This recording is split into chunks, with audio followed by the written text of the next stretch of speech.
If you're looking for a special dessert this holiday season for those with food sensitivities, this gluten, dairy, and egg-free spice cake will be a lovely addition to your Christmas and winter gatherings. It's full of wintry spices and topped with a creamy vanilla frosting, sugared cranberries, and candied orange peels. It's a delightful treat that you can make into a layered cake or cupcakes. After having to go gluten and dairy-free almost 2 years ago, and egg-free for a year in there also, I started having to get creative in my cooking and baking, and I hope that this recipe will bring a bit of festivity to those of you who find yourselves in the same situation. If you plan to make the sugared cranberries and candied orange peels, you'll need to start at least 1 day in advance of serving your cake to give the fruit time to fully dry. You can make the sugared cranberries up to 3 days in advance and store them in the refrigerator until you're ready to decorate your cake. You can also make the candied orange peels in advance and just store them in a cool, dry place.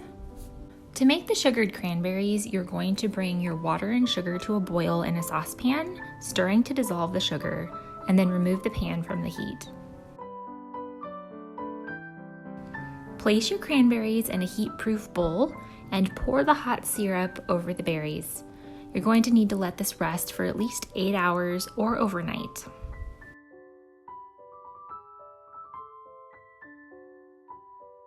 Once that time is up, you can drain the cranberries, toss them with more sugar to coat,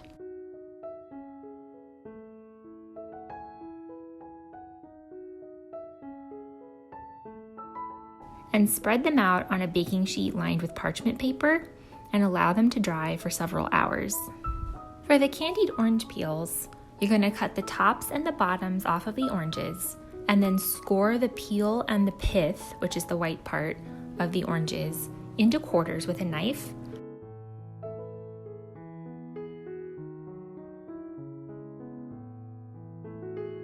And remove the peel from the flesh of the orange.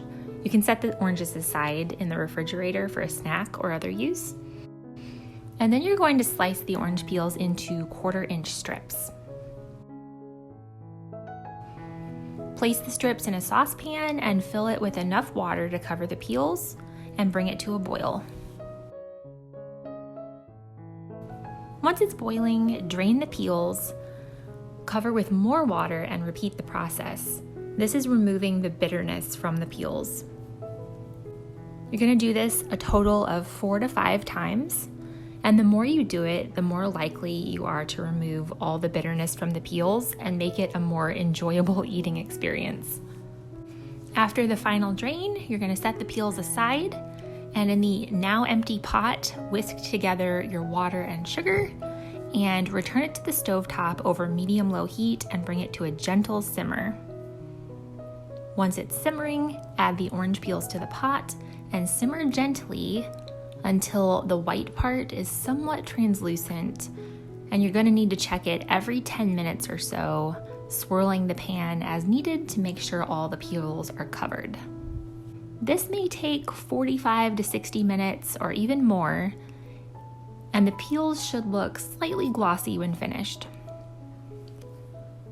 Place your extra sugar in a large bowl or on a baking sheet and remove the peels from the hot sugar syrup and toss them with the extra sugar to coat. Place the sugared peels on a parchment-lined baking sheet or a wire rack and let them dry completely. The actual cake and frosting themselves are very straightforward to make. You're going to preheat your oven to 350 degrees Fahrenheit and grease the bottom of your cake pans or line them with circles of parchment paper for easy release. If you're using cupcake tins, you can grease those or line them with cupcake liners. Mix your dry ingredients, flour, sugar, salt, baking soda, and spices in a large bowl.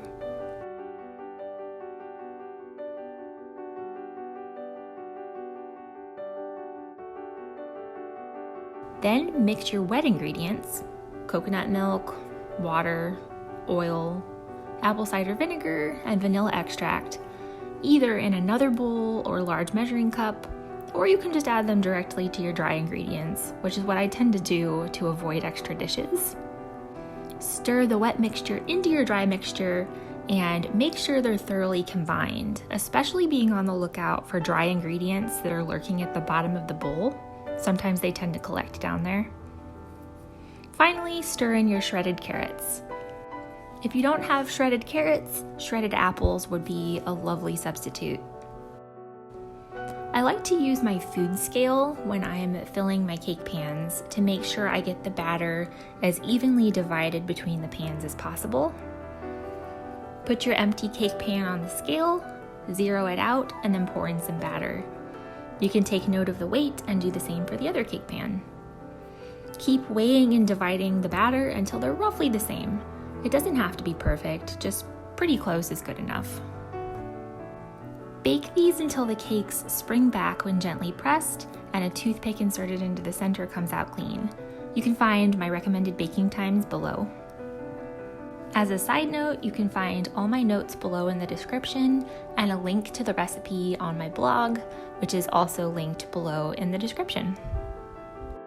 You're going to cool the cakes in the pans on a wire rack for about 10 minutes and then run a sharp knife around the edges of the pans to make sure that the cakes will release cleanly. Turn the cakes out onto wire racks to cool, and you want to make sure they're completely cool before you frost and decorate them. The dairy-free frosting is also really easy. Using an electric mixer, you're going to beat together the non-dairy butter and the vanilla extract until combined. Then you're going to start adding in the powdered sugar 1 cup at a time, fully incorporating each cup before adding more. Now, if you don't like non-dairy butter or the taste of buttercream in general, you can use palm oil shortening. I use organic, sustainably sourced palm oil shortening, which I've linked below. And this will give you a simple but very tasty vanilla icing that's not a buttercream. Follow the recipe the same way for the palm oil shortening as you would the non-dairy butter. Once the powdered sugar is fully incorporated, you're going to blend in small amounts of the coconut milk until your icing reaches your desired consistency. I like to decorate my cakes using a cake decorating turntable, which my husband gave me a few Christmases ago. Thank you, dear. And you're going to cut your cakes in half horizontally using a serrated knife or a bread knife. I've also seen people do this successfully with dental floss, and I linked a video below that demonstrates this if you're interested in that. I like to put my cake on cardboard cake rounds, so I trace the bottom of my cake pan onto the cardboard with a pencil, and then I just cut inside the line to size my cake round for my cake. If your cake came out somewhat domed on top, you may want to trim off the very top edge of each cake so that they are flat. And this is also an excellent opportunity to sample your cake from the scraps. Just smear a little icing on there and give it a try. You're going to alternate frosting and cake layers until you have all 4 layers of cake assembled. Now, I used 2 6-inch cake pans to reach this height of cake. If you use a 9-inch cake pan, obviously your cake will be shorter, and cupcakes are a different ballgame. I just smear my frosting on with an offset spatula. You're welcome to pipe it on. I prefer piping on frosting for cupcakes.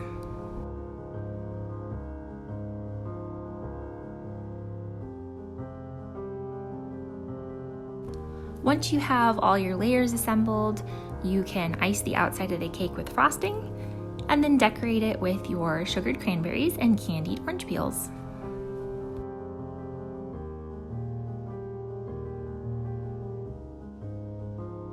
If the non-dairy butter in your frosting requires refrigeration, then your cake will need to be stored in the refrigerator. The cake is best served as close to room temperature as possible, so be sure to pull it out in plenty of time before serving, possibly even up to an hour ahead, depending on how long it's been in the fridge.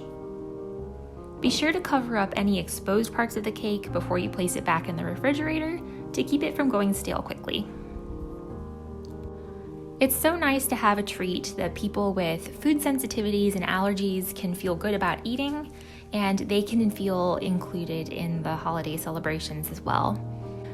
You can find the recipe and all my notes in the description below. Be sure to follow along for more modern cottage living, recipes, vintage, thrifting, and more. And thanks so much for watching.